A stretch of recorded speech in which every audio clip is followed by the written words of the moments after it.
বন্ধুরা, আমি সাগরিকা। আজকে তোমাদের সামনে একটা রেসিপি নিয়ে চলে এসেছি।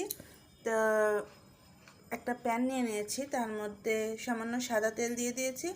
এবার এই যে কাঁচা বাদাম দেখছো, এটা একটু ভেজে নেব। তো কাঁচা বাদামটা আমি একটু ভেজে নিই, তারপরে তোমাদের দেখাচ্ছি কি করব। বন্ধুরা, বাদামটা ভাজা হয়ে গেছে, তুলে নিয়েছি। আর এখানে রয়েছে পেঁয়াজ কুচি, আলু ডুমু ডুমু করে ছোট ছোট করে কাটা, আর এখানে লঙ্কা কুচি। তো এই তেলটার মধ্যেই বাদাম ভেজেছিলাম, সেই তেলটার মধ্যে এগুলো দিয়ে দিচ্ছি।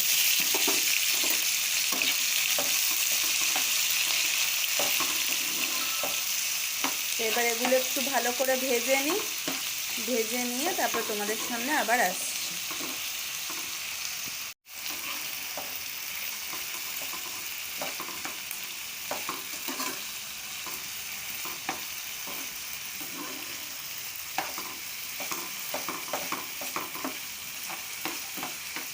পেঁয়াজটা ভাজা হয়ে এসছে, এবার আমি একটু নুন দিয়ে দিচ্ছি এটার মধ্যে।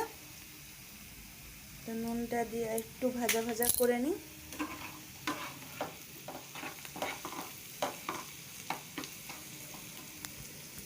একটু হলুদ গুঁড়ো দিয়ে দিচ্ছি, বেশি না, জাস্ট একটুখানি, 1 পিঞ্চ হলেও হবে,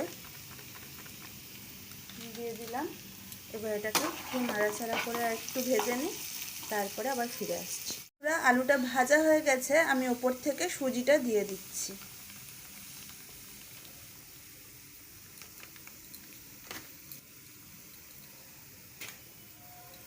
এবার এটাকে ভালো করে নেড়ে ছেড়ে আলুর সাথে আর পেঁয়াজের সাথে ভেজে নিই।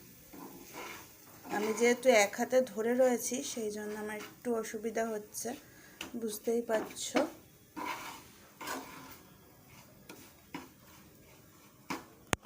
বন্ধুরা, সুজিটাও আলুর সাথে ভালো করে ভাজা হয়ে গেছে। এবার আমি দিয়ে দিচ্ছি এর মধ্যে জল পরিমাণ মতো।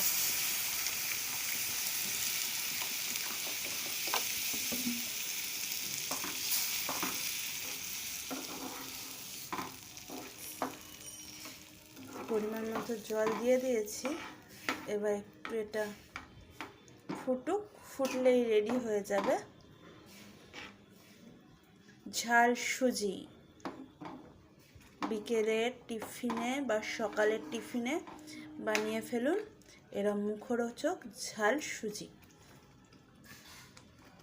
দেখো, জলটা শুকিয়ে এসছে, রেডি হয়ে গেছে ঝাল সুজি।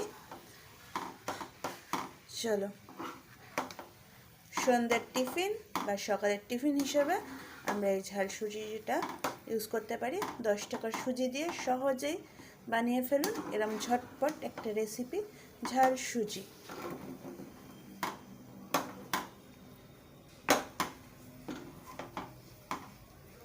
দেখো বন্ধুরা, রেডি হয়ে গেছে আমাদের ঝাল সুজি।